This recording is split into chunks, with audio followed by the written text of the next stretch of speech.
Moi,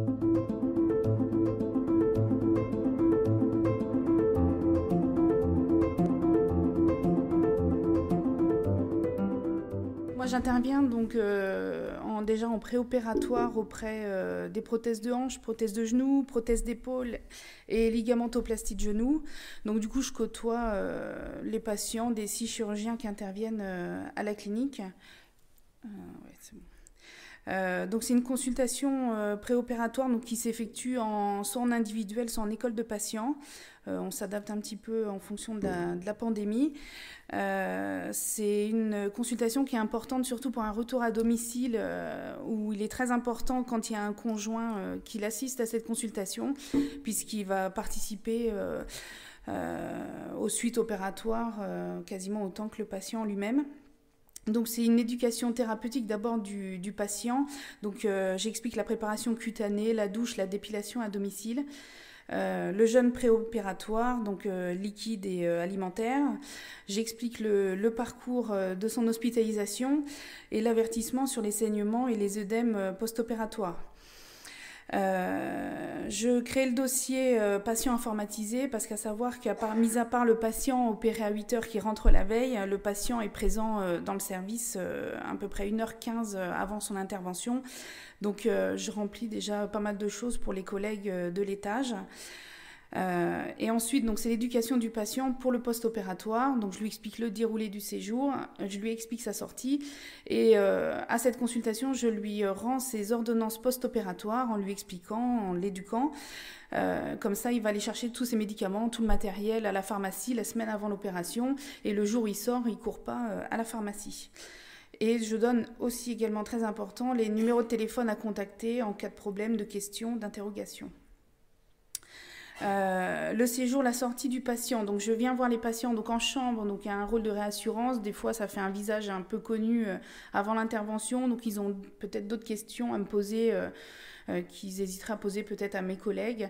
Je viens surtout aussi vérifier donc qu'ils ont bien tout récupéré à la pharmacie, qu'ils ont tout chez eux pour la sortie. Et je vérifie qu'ils ont bien contacté déjà leur infirmière pour leur retour à domicile et qu'ils ont déjà leur premier rendez-vous de kiné de prévu. Et je répète aussi les numéros de téléphone à contacter en cas d'urgence, donc que ce soit le mien, le portable, dans mes horaires, et un numéro à joindre pour joindre la chirurgie, donc 24 heures sur 24.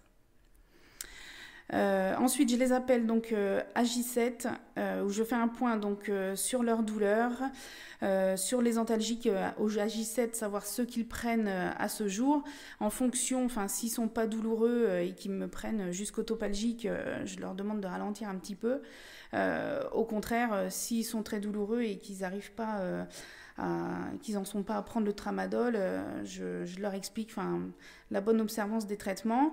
Je fais le point sur le pansement, s'il y a une ecchymose, un saignement particulier, sur la marche et sur la présence éventuelle d'œdème et d'ecchymose. Et ensuite, je leur rappelle bien qu'il y a le rendez-vous avec le chirurgien que j'avais donné à la consultation préopératoire, donc pour bien sûr pas l'oublier. Pourquoi les gens me rappellent-ils souvent pour les PTG? Donc les patients sont quand même assez douloureux, donc j'ajuste en fonction des antalgiques et de leur douleur. Je les conseille par rapport à ça. Souvent ils rappellent parce qu'ils ont oublié, je leur avais dit que la jambe allait enfler et ils sont toujours inquiets, donc il n'y a pas de problème, je redonne des conseils. Et le pansement qui peut saigner sur les PTG, malgré que je leur explique en préopératoire, le pansement peut saigner les premiers jours du retour à domicile. Donc j'ajuste en fonction. Et ce qui commence à être intéressant par rapport au pansement, c'est que on a depuis quelques temps beaucoup de photos des patients qui sont quand même assez connectés, qui m'envoient eux-mêmes les photos par SMS, où je commence à avoir aussi des infirmières libérales qui me contactent assez facilement. Les signes d'alerte, donc qui amènent à une reconsultation, ce qui est quand même assez rare. Ce sont des douleurs inhabituelles qu'ils n'avaient pas les 2 premières semaines, par exemple, au retour à domicile. Une fièvre qui dure, un appui qui devient inhabituellement impossible ou un écoulement du pansement. Donc ça peut amener à une reconsultation, ce qui est quand même assez rare dans l'ensemble. Non, ça... Voilà. Donc là, un exemple, donc, la photo de gauche, c'est une patiente pour une prothèse de hanche qui m'a envoyé la photo. Elle est à peu près au 3e jour après l'intervention, donc on voit bien l'œdème. Donc la photo a été transmise au chirurgien et donc ce sont des conseils qui ont été apportés. La photo de droite, donc c'est une prothèse de genou qui peut se mettre à saigner les premiers jours. Donc ça, il n'y a pas de problème, il n'y a aucun problème, c'est géré à domicile. Et là... Donc, Monsieur Alric m'a demandé de mettre cette photo. Donc là, oui, il faut revenir. Faut revenir vers nous avec les numéros de téléphone proposés. Voilà.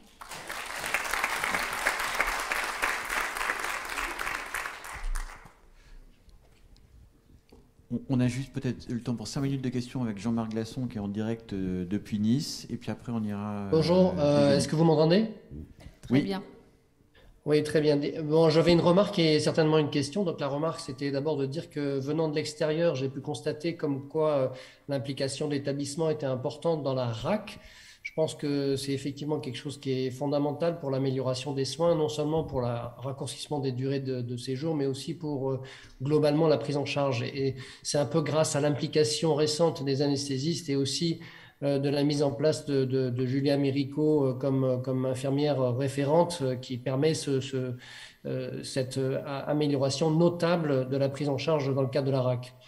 La question qui vient, et là c'est plutôt pour le docteur Alric, je pense que l'évolution de la RAC vers l'ambulatoire est effectivement une possibilité, je dirais, mais est-ce que ce n'est pas un peu contradictoire avec la politique et les limitations des zones tendues de professionnels médicaux et paramédicaux, notamment dans une région comme la région centre?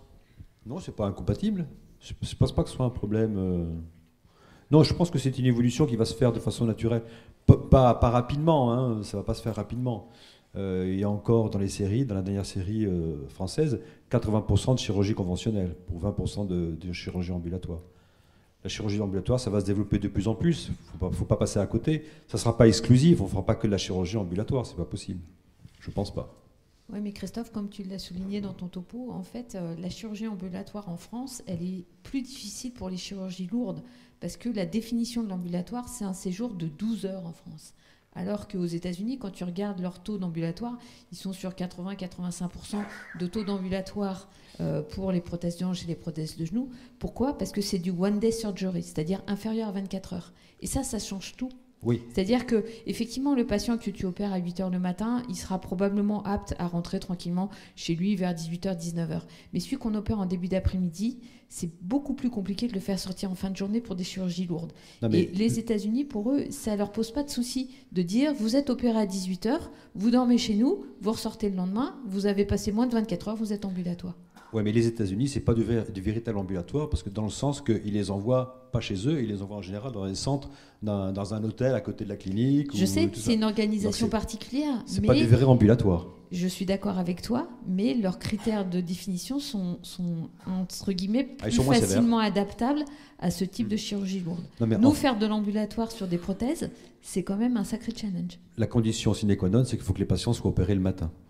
Et on est bien d'accord. On ne les fera pas tous en ambulatoire, c'est pas possible. Je suis d'accord avec toi.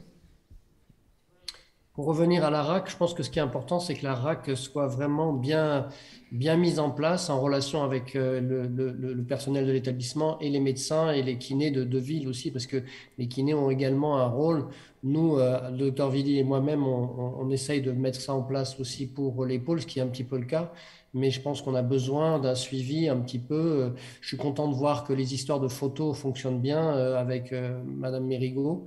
Je pense que c'est une collaboration entre la ville et l'établissement qui est importante aussi à mettre en place. De toute façon, c'est une organisation avec tous les acteurs autour du patient. Tout seul, on n'y arrive pas.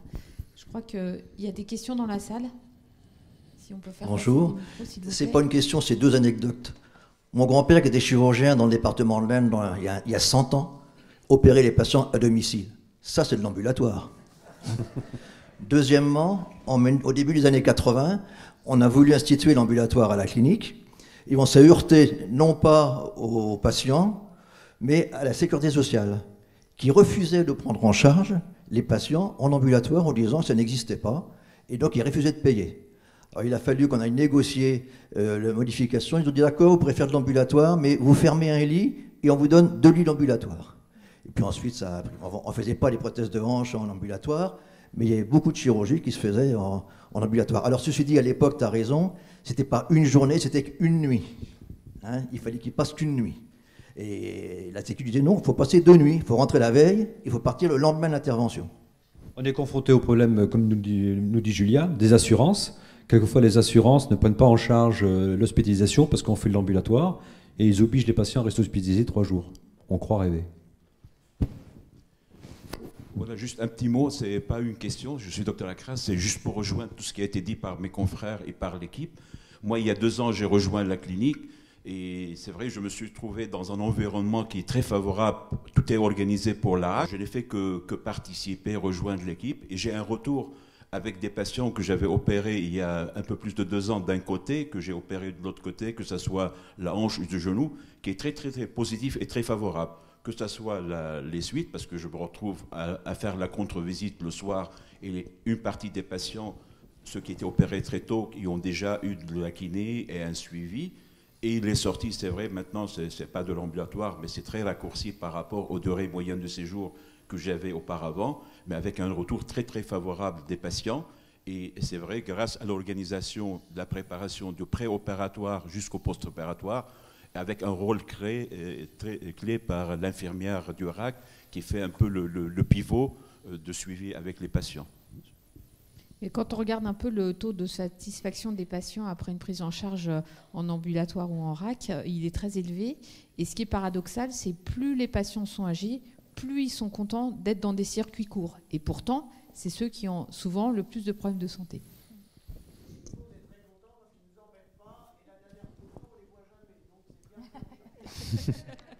Mais c'est grand principe, hein. On n'est pas là pour se défausser sur les médecins de ville et puis les infirmiers. Non mais on est là pour assumer les suites quand il y a besoin.